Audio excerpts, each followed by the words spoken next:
Mark 6:45 to 46. Immediately, Jesus made his disciples get into the boat and go on ahead of him to Bethsaida, while he dismissed the crowd. After leaving them, he went up on a mountainside to pray. So kung paano sila ay namangka patungo dun sa kanilang kinalalagyan, ang Panginoon naman ay nagutos sa kanyang mga disciples na sumakay uli sa bangka at tumawid patungo na naman doon sa kabilang gilid ng lawa. Siya naman ay naiwan kasama ang pulutong ng mga tao at matapos ang patuloy na kanyang pagministro sa kanila ay isa-isa na nilang pinauwi. Matapos yon na natiling mag-isa ang Panginoon at sa may gilid ng isang burol, siya ay nanalangin. Mark 6:47 to 50. When evening came, the boat was in the middle of the lake, and he was alone on land. He saw the disciples straining at the oars, because the wind was against them. About the fourth watch of the night, he went out to them, walking on the lake. He was about to pass them by, but when they saw him walking on the lake, they thought he was a ghost. They cried out, because they all saw him and were terrified. So, naiwan ang Panginoong mag-isa, gumabi na, nananalangin pa siya, habang yun namang mga disciples ay sobrang naghihirap na manatiling nakalutang sa tubig, sa lakas ng hangin, nakalaban ng direksyon na pinupuntahan nila. Baligtad yung hangin, kung saan sila patungo, kalaban nila yung hangin. Between Jesus and the disciples was half of the lake. Dahil sinabi sa atin sa scripture, nasa kalagitnaan na ng tinatawag na Sea of Galilee, which is actually a lake, yung bangka. Jesus was on solid ground, praying. Peaceful. A picture of serenity. Meanwhile, sa kabila naman ng lugar na ito, the disciples were in the darkness. They were in the middle of the lake, rowing against the wind, struggling hard. Napaka-cinematic. Isang Jesus na tahimik na nanalangin at pagkatapos yung kanyang mga disipulo striving to stay alive. But the Bible tells us that Jesus could see them despite the darkness and the distance. Bagamat malayo, madilim, kita ng Panginoon ang nangyayari sa kanyang mga alagad na hirap, na sumasagwan, gumagaod, sapagkat hindi nila pwedeng pakinabangan yung layag dahil kontra sa direksyon ng hangin ang kanilang direksyon, ang pinupuntahan nilang lugar. Then much later, as if the terror was not enough, Jesus walked on water toward them and was about to pass the boat. Hindi na nga maintindihan ng mga disciples yung nangyari yung pagpapakain sa 5,000 lalaki plus women and children na pinagmulan ay 2 isda at 5 maliliit na tinapay. Hindi pa nila yun naintindihan, napasabak na sila sa isang bagyo na sinisikap nila na manatiling buhay at nakalutang yung bangka nila. Tapos biglang merong naglalakad sa tubig na hindi naman nila kilala kung sino. The disciples, tired and scared, even got more terrified that they started screaming. Mga malalaking lalaki, mga manging isda, matitipuno, hindi na napigil ang mga sarili at nagsigawan na sa takot dahil talaga namang sabay-sabay ang hindi nila maintindihan. At anyo, nalalampas pa sa kanila itong naglalakad na ito sa tubig. Humahangin, humahampas ang tubig sa kanila, malakas ang alon, tapos may maglalakad pa sa tubig. Mark 6:50 to 51. Immediately he spoke to them and said, "Take courage, it is I. Don't be afraid." Then he climbed into the boat with them, and the wind died down. But at the same time he said, "Don't worry, I am Jesus. Don't be afraid." So Jesus assured them. Nagpakilala dahil napagkakamalan na siyang isang multo. And Jesus introduced himself, told them not to be afraid, and then joined them in the boat. In that order. Pagtapak na pagtapak ng Panginoon sa bangka na sinisiklot-siklot at hinahampas-hampas ng alon, biglang tumahimik ang bagyo. The wind died down. Himalan na naman ito. Hindi mo pa naiintindihan yung kanina, may bago na naman. Biglang tumigil ang pag-ihip ng malakas na hangin, pumayapa ang tubig, nawala ang malalaking alon. Mark 6:51-52, they were completely amazed, for they had not understood about the loaves. Their hearts were hardened. Sabi ng New International Contemporary English Version, the disciples were completely confused. Their minds were closed, and they could not understand the true meaning of the loaves of bread. So the disciples, to repeat, were completely confused. Litong-lito sila. Their minds were completely closed. Hindi nila maunawa. They couldn't understand how the miracle happened involving the loaves of bread. There was one mystery, and to the human point of view, one terror after the other. What major lessons can we glean from this powerful story? First of all, that Jesus sends His people on boats to row to cross bodies of water. Minsan kasama siya agad, kasabay, minsan pinapauna, minsan pinapasunod. Pero ang Panginoon, ang kanyang mga alagad, pinapupunta niya mula sa ganitong lugar patungo sa ganoong lugar. Madalas, kailangan silang magsikap, magsagwan, gumaod, magtrabaho. And in these travels that the Lord sends His people, the sailing could get rough. The going could get tough. The mission could be difficult, even questionable and scary. Kung papaano ang mga disipulo ay pinasakay ng Panginoon sa bangka, matapos na sumunod sa Kanya, bagyo ang inabot at hirap at takot, nangyayari rin sa atin yun ngayon. May mga ipinapagawa sa atin ng Panginoon, may mga pinapapuntahan, mayroong mga misyong ibinibigay sa atin, mga papel na pinapagampanan, na hindi laging madali. Minsan akala mo lulubog ka na, akala mo pinabayaan ka na. Life itself could be a struggle. Yung mabuhay ka lang, kuminsan ay isa ng malaking accomplishment. Kahit hindi ka pa guminhawa, hindi ka pa yumaman, hindi ka pa gumaling sa lahat ng sakit, yung buhay ka pa lang dyan, isang napakalaki na pwede nating masabing accomplishment. Because life would be very difficult. And even if it is Jesus you're obeying, if it is a travel that Jesus tells you to do, a mission that the Lord commissions you to do, a command that God tells you to do and obey, hindi ko mo sumusunod ka, dumadali ang buhay. Hindi ko mo ginagawa mo ang dapat, marapat at inutos, dapat mo nang asahan na magiging maluwag, basagana, tahimik, payapa, madali. And when these times come in our lives, Jesus might seem wrong. He might seem distant and unaware. Dumarating ba sa mga buhay natin yung minsan tinatanong mo ang Diyos, parang mali yata. Mali yata ang Diyos. Bakit isang buong pamilya ko minsan lumubog yung bangka? Ang dami sa kanila, namatay sabay-sabay. Parang mali yata. Bakit kuminsan sunod-sunod na namamatay ang magkakamag-anak? Buwan lamang ang mga pagitan. Parang mali. Mayroong mga itinatama ang buhay nila, napapahamak pa sa paggawa ng tama. Mayroong siya ang walang kasalanan, siya ang nakukulong. Mayroong sa pagsunod sa Panginoon, yung negosyo, hindi nagtagumpay. Kuminsan, tama na nga yung ginagawa mo, mas gumuunlad pa yung buhay ng gumagawa ng mali. At kuminsan, naisip natin, alam ba ng Diyos ang nangyayari sa buhay ko? Pinapunta-punta niya ako dito para mamangka, para magbiyahe, pagkatapos bagyo lang pala ang susuungin ko. God might seem insensitive at times. But the Bible was very clear in this story. While the disciples were struggling to keep afloat, Jesus sees them. Kita.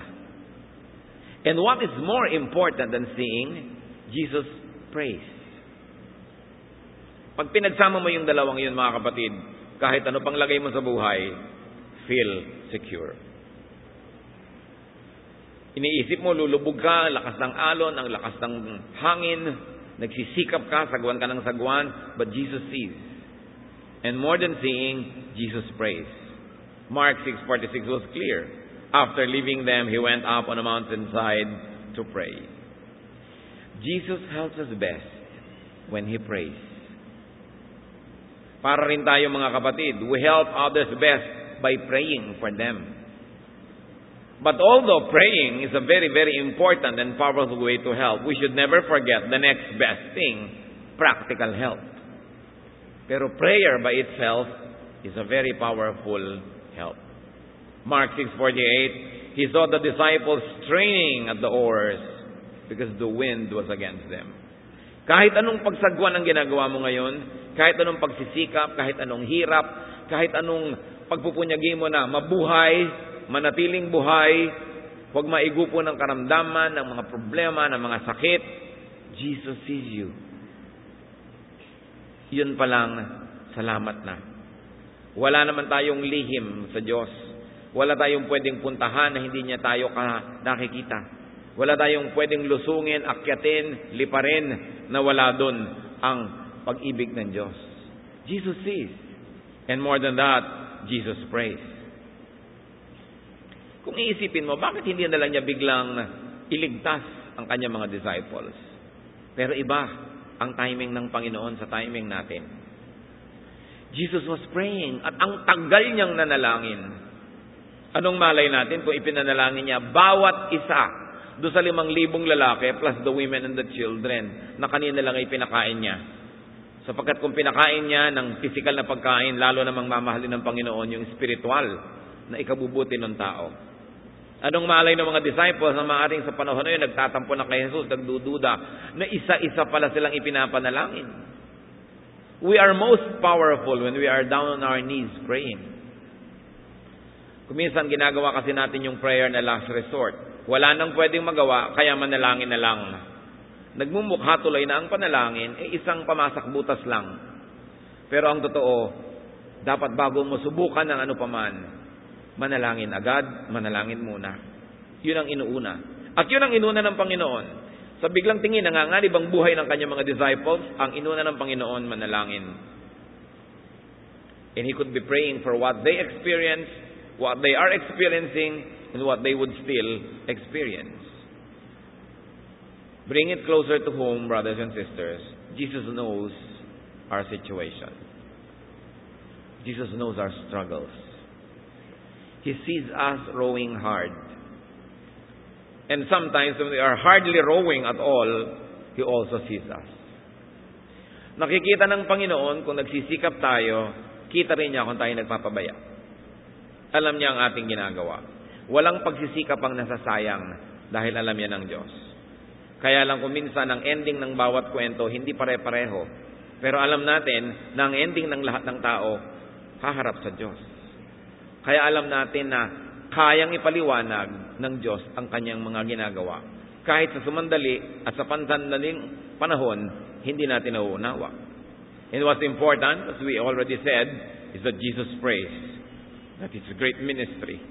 Romans 8:34. Christ Jesus is at the right hand of God and is also interceding for us. Gusto niyo ng intercessor? Sino ang nasa kanang kamay ng Ama sa Langit? Si Jesus. Gusto niyo, Jesus pray for us.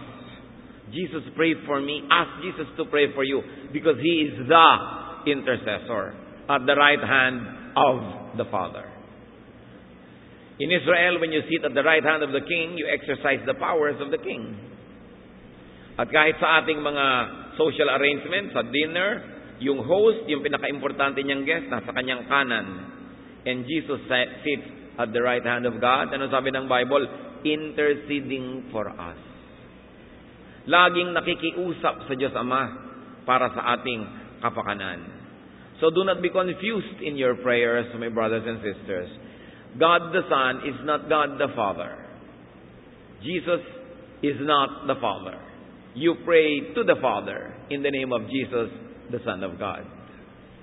Because even Jesus, when He taught His disciples, taught them how to pray, Our Father who art in heaven.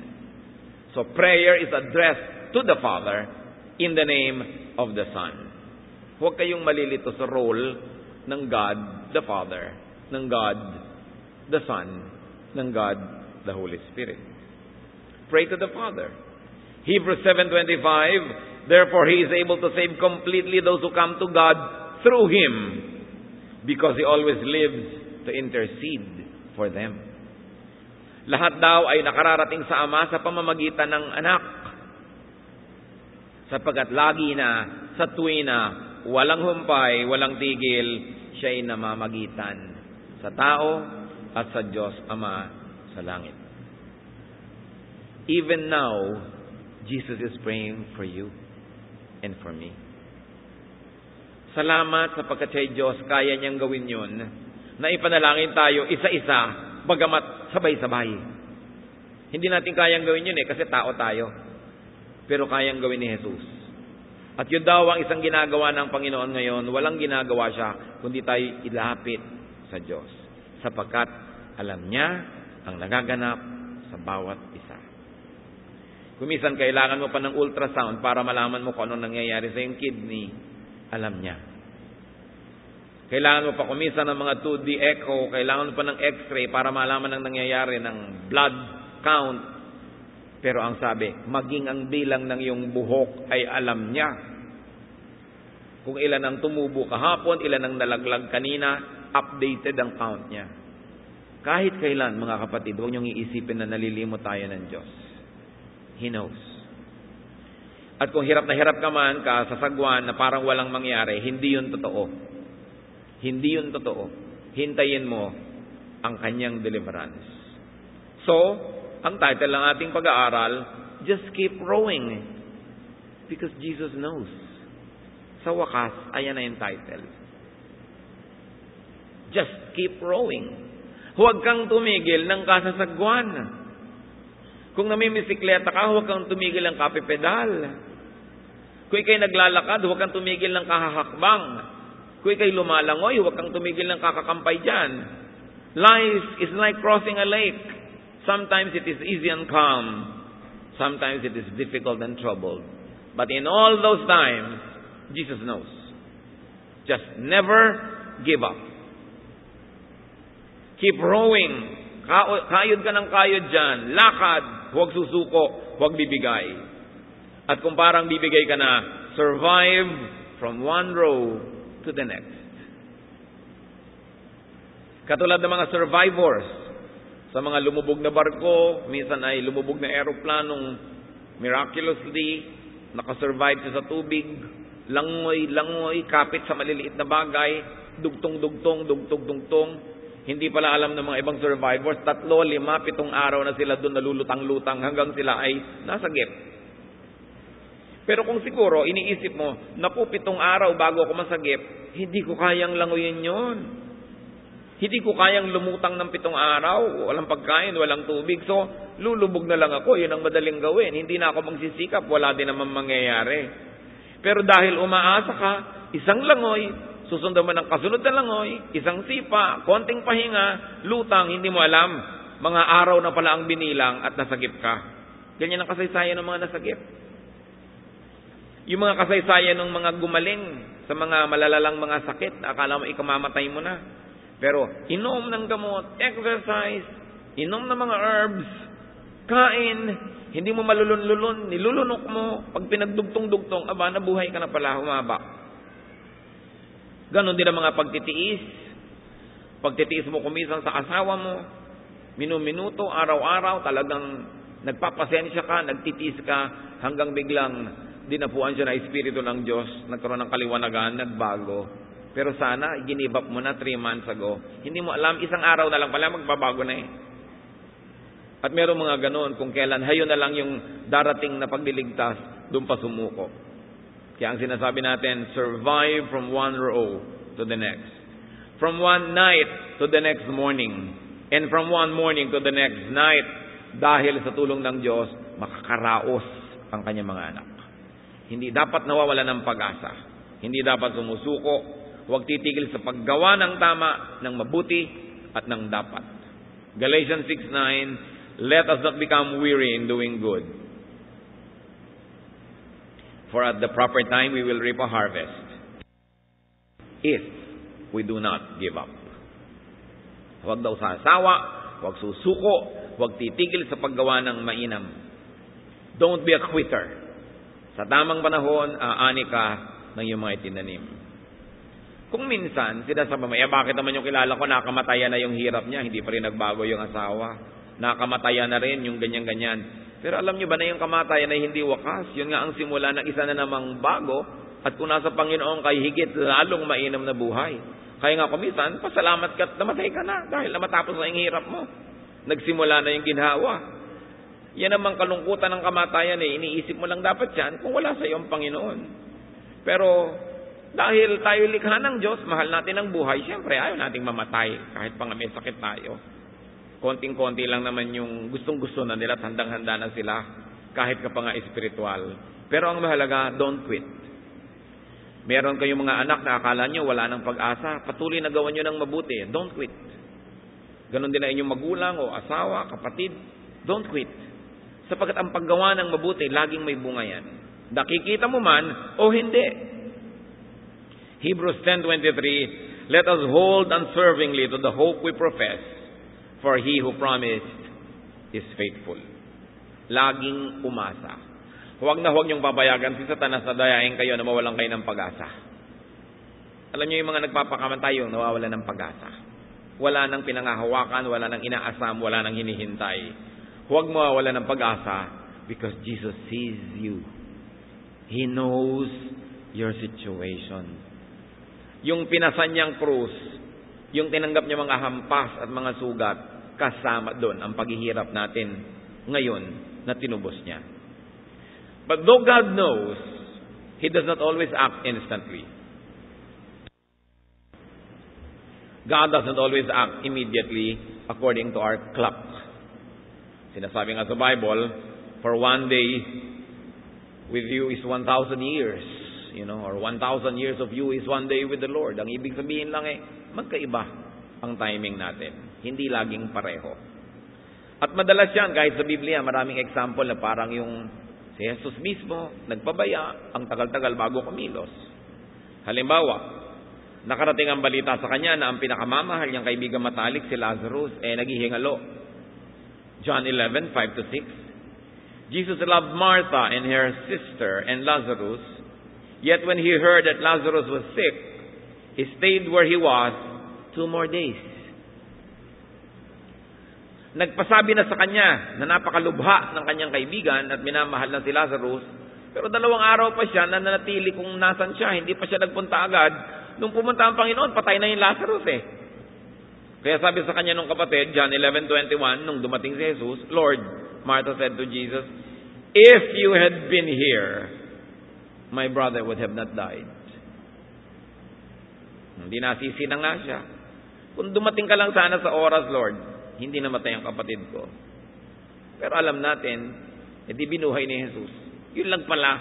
Lazarus, bangon. Hindi bumangon. Ngayon, hindi naman lahat ng kapatid nating nakalibing na magbabangunan. Baka kayo mismo, baka ayaw nyo na rin nun. Diba? Pero, bumabangon tayo lahat sa piling ng Diyos. Hindi mo sasabing namatay tuloy yan, natapos na. Ang totoo, may bago nagsimula. Natapos lang pansamantala, yung pakikipagniig natin sila dito sa balat ng lupa. Pero ang lahat naman magkakaroon ng grand reunion sa piling ng Panginoon. Kaya napakahalaga ng pananalig. Napakahalaga na nauunawa natin yung timetable ng buhay ng tao at kung kailan siya babalik sa Diyos. Para kahit ano ang hirap, di ka sumusuko. At kung abutan ka ng kamatayan ng iyong katawan, sa gitna pa rin ng hirap, pagkahango sa hirap yon. Everything that happens is a blessing to those who love God and who are called according to His purpose. Ang mga anak ng Diyos ay laging blessed. Kahit sa tingin natin, hindi. At yun dapat ang lagi nating ipanalangin mga kapatid, na makita natin yung hindi natin nakikitang blessing. Maunawa natin yung hindi magagap ng isip natin na hiwaga ng Diyos. Though God comes near and to the rescue, He doesn't always clearly reveal Himself. Kita ninyo, lumalapit na si Jesus, dapat ikatuwanan nila, nagkatakutan palalo dahil napagkamala nilang multo. Saka nga naman nakakita ng naglalakad sa tubig. God doesn't always clearly state His agenda. May ipinapagawa siya sa'yo, hindi mo maintindihan. Bakit ba kami pinasakay-sakay sa bangkang ito? Katulad nun, pinasakay sila sa bangka para magpahinga. Pero pagdating nila sa kabilang pangpang, mas marami pang taong nang doon naghihintay sa kanila kaysa sa iniwan nila doon sa kabila. Hindi rin sila napahinga agad. Na-delay. Pero pinagpahinga din naman sila eh. Kaya kung na-delay ang blessing ng Diyos, hindi ibig sabihin walang blessing na darating. Hindi delayed yun sa Kanya, sa'yo lang. Kasi may isa kang sarili mong timing eh. Yung kanyang agenda, yung kanyang layunin, hindi laging malinaw. Bakit niya pinasakay-sakay sa bangka? Yung pala, susuong sa malakas na bagyo. Yun naman pala, may iba siyang plano. Magpapakilala siya sa isang grandeng paraan. Maglalakad siya sa tubig. Paano kung nasa lupa lang yun? Anong tubig ang lalakaran? Hindi naging dramatic, maganda, powerful ang pagpapakilala. At hindi ba mas malalim ang takot mo pag nalaman mo hindi mo pala nakakatakot, mas mataas naman ang iyong ligaya. Kaya yung mga talagang naghirap, pagkaya ng umaanin na ng pinaghirapan, napakasarap. Nakapagtanim na ba kayo ng punong kahoy na namumunga? Pag namunga na, iba ang sarap. Kasi tanim mo. Kaya yung mga itinatanim natin sa hirap, sabi nga sa Bible, those that plant shedding tears will harvest with songs of joy. Ang pag-iisa natin, ang paggaod na ganyan, ang pagsagwan, meron lang yung itinatanim tayong mabuti, lalo't kung ginagawa natin sa pananalig. Mark 6:48, he saw the disciples straining at the oars because the wind was against them. About the 4th watch of the night, he went out to them, walking on the lake. He was about to pass by them. At nagmukha pang lalampasan niya. Ganun si Jesus, style niya yan. Nung naglakad siya, kasama yung dalawa patungo sa Emmaus. Nung dumating yung dalawa sa village nila, si Jesus umakmapang maglalakad pa ng malayo, pinilit lang para magstay. Pero alam naman natin gusto niya magstay. Ito alam natin gusto niya pumunta sa bangka, pero anyong lalampas pa siya.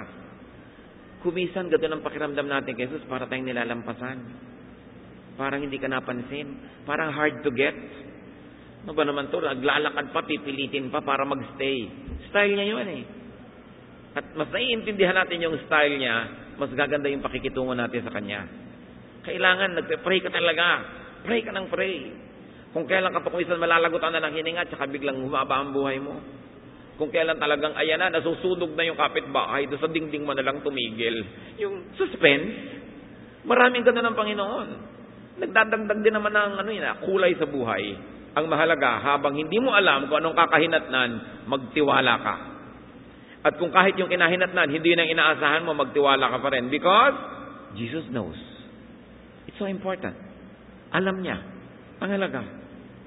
So Jesus appeared like he was about to pass the boat. At times, God may seem insensitive. He may seem busy with other concerns. He may seem uncaring. But it is not true. God is God. And because of that, God is mysterious. God is not always easy to understand. But you know what matters? He understands us. God is not always easy to see, but He sees us. We don't always pray, but Jesus prays for us. Kaya nang dapat na security na laging na-enjoy ng mga mananampalataya. At nung lumapit na si Jesus sa kanila, na kanina pa nila ipinapanalangin, nasa na kaya si Jesus, halika na. But Jesus' appearance even scared and terrified them. God's rescue, God's help, and God's presence is not always easily recognizable. Kuminsan, dasal ka ng dasal, natulungan ka ng Diyos, pero yung pagdating ng tulong ng Diyos, nakakatakot kuminsan, hindi mo nalalaman, yun pala yung tulong, yun pala yung blessing, siya na pala yung dumarating. So at times we become afraid and worried because God comes too near. Sometimes when we become worried because we do not recognize God and God's way. Kaya dapat isang goal natin is to know God, to know His ways, to know how He deals with people. Kasi yun at yun din naman. Meron ding pattern ang pakikitungo ng Diyos sa tao. Mas naiintindihan mo yung ugali ng Diyos, mas makakasundo mo siya, mas tatahimik ang iyong buhay. At tulad nga ng binanggit na natin sa mga bagay na hindi natin maintindihan, just trust and just welcome God into your boat, into your life, into your fears. Kung ano ang karanasan ng mga disipulo noon, karanasan din natin ngayon. May bangka tayo, hinahampas-hampas ng alon, hinahampas ng hangin, binabasa ng tubig, inaakyat at sinasampa ng alon, hirap na hirap ka sa buhay, nararanasan natin yon. Mark 6:51, then he climbed into the boat with them, and the wind died down. They were completely amazed. Gusto ninyong matigil ang paghampas ng alon sa inyong buhay, pumayapa ang tubig, matahimik ang buhay, welcome Jesus into your boat, into your home. Alam niyo kung bakit marami mga tahanan na magulo, hidwaan, gulo, awayan? Kasi wala doon si Jesus hindi siya ginagawang hari. Bakit maraming organisasyon na magulo, maraming bansa ang magulo? Kasi hindi nila ginagawang hari si Kristo. Pero nung siya ay sumampa, tumahimik.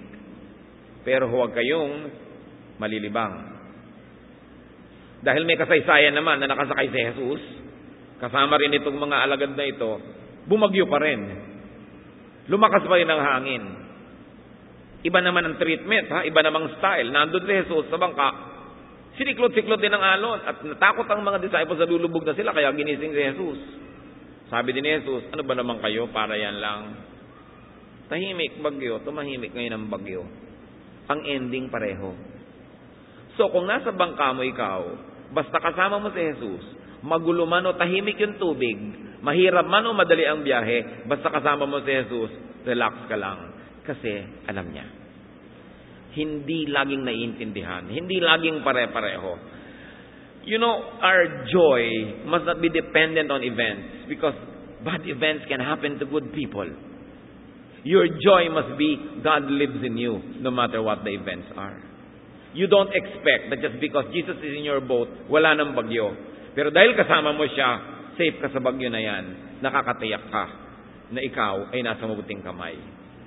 With Christ, sabi nga nila, in my vessel, I can smile at the storm. Alam niyo yung mga kanta niyan, lalo kung lumaki kayo sa church. I can smile at the storm.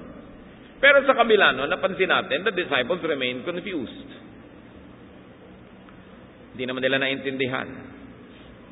Kung may hindi kayo naintindihan, hayaan nyo na lang.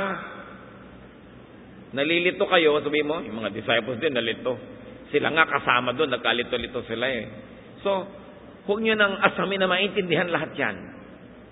Manalig na lang kayo sa Diyos, manalig kayo sa Kanyang pag-ibig, manalig kayo sa Kanyang kapangyarihan, iasa nyo ang lahat sa Kanya habang ginagawa nyo kung anong tama. Tandaan ninyo, sumasagwan pa rin yung mga disciples kahit nagdadasal.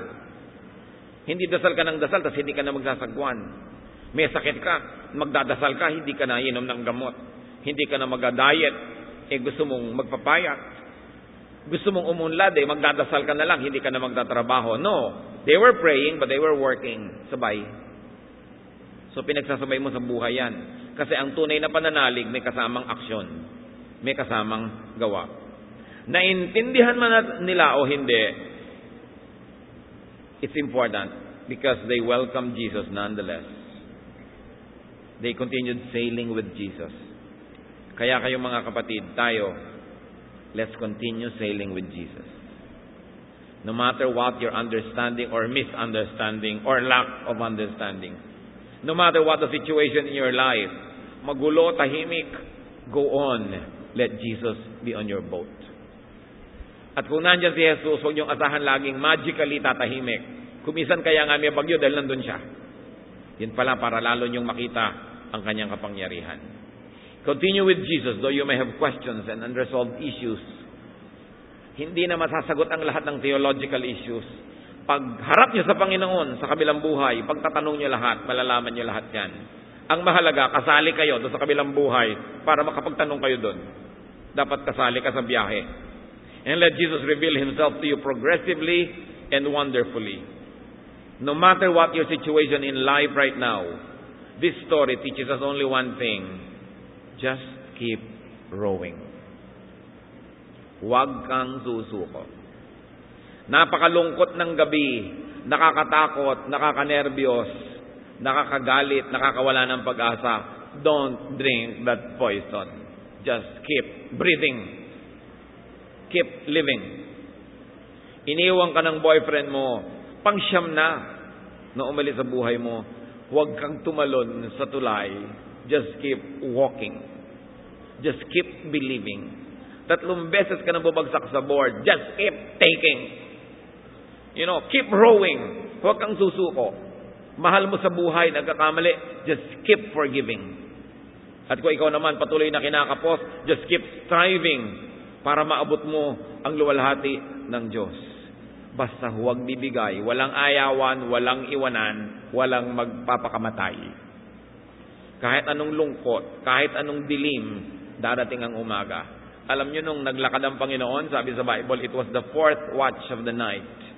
Ibig sabihin, it was the last quarter of the evening. Hinahati kasi nila yung gabi sa 4. It was the 4th watch. It was the darkest time. Kasi kasabihan, it is always darkest just before dawn. Sa sobrang dilim, bago magbukang liwayway, doon pa lumabas sa parang multo. Pero hindi pala, dahil matatapos na yung dilim. Kaya kayo man, anumang kadiliman, anumang pagkasawa sa paggawa ng mabuti, anumang gusto nating pagsuko, don't give up. Never say give up. Because the Spirit of God is powerful. And above all, Jesus sees you. Jesus knows. So keep working, keep doing what you must. Stay afloat, row, swim, stay alive. Habang binubuhay ka pa ng Diyos, may maganda pa siyang plano sa iyo. Keep believing. Kahit 3 na ang bumigo sa iyo, keep believing in people. Dahil baka yung ika-4, yun na. O maka-ika-7 pa, o ika-9 pa. Just keep believing. Hoping, loving. Keep trying to live the way life must be lived. Because every day of life is a gift from God. We must never even think of ending it. We must even think of ending beautiful relationships dahil lang nadadala tayo. Hindi mo alam, yung palang pagbabago, ayan na, just around the corner. Mahal tayo ng Diyos, ano man ating kalagayan. Ama namin sa langit. Turuan niyo po kami na huwag manghinawa, huwag sumuko sa paggawa ng tama, sa paggawa ng mabuti. Especially, Lord, when it comes to our survival, the survival of our relationships, the survival of our work, the survival of our productivity, even our physical survival. Turo mo sa amin, Lord, one day at a time, one step at a time, just do the right thing. At pagtagal ng panahon, makikita namin, lilingunin namin, ang tagal na pala, na kahit one step at a time, marami na at malayo na amin narating dahil sa tulong nyo. Buhayan nyo ang pag-asa ng iyong mga anak. Sa kapatiran ngayon, sa aming kapaligiran, kung meron man dito, Panginoon, na nawawala ng pag-asa, nawawala ng lakas ng loob, pinanghihinaan, nais ng sumuko sa anumang bahagi ng buhay niya, buhayin mo ang aming pananalig sa inyo. Papagningasin mo sa aming dibdib ang init na iyong pagmamahal, Panginoon. At sumakay ka sa aming bangka. At kung alam namin, Panginoong, nakasakay ka doon, tumigil man o hindi ang alon, payapa man o magulo ang tubig, tatahimik ang aming loob. Hindi dahil sa gulo na nasa labas, kundi dahil sa tahimik ng puso namin dahil nandun kayo. Payapain nyo kami kahit magulo ang aming kalagayan sa labas. Patahimikan nyo ang aming espiritu, papagpahingahin nyo ang aming damdamin kahit maraming problema sa labas, maraming gulo. Pag humiga kami, Panginoon, patulugin nyo kami kahit maraming dapat pagkapuyatan at paglamayan at pag-isipan, papahingahin nyo po kami. Pag kumakain kami, Panginoon, mahalin man o hindi, masarap man o hindi ang kinakain namin, bigyan niyo po kami ng gana para pakinabangan namin ng lubos ang inyong binibigay. At sa trabaho namin, masaya man kami o hindi, turuan mo kaming magpasalamat. At nang sa ganon, nagkakaroon kami na ikabubuhay. Panginoon, palawakin mo pa, pahabain mo ang pag-unawa namin para makita namin ang ganda ng buhay kahit may bagyo, kahit may hirap. Manalangin tayo ng matahimik, mga kapatid. Humingi kayo sa Diyos ng personal na pagpapala, pagtutuwid, pagpapaliwanag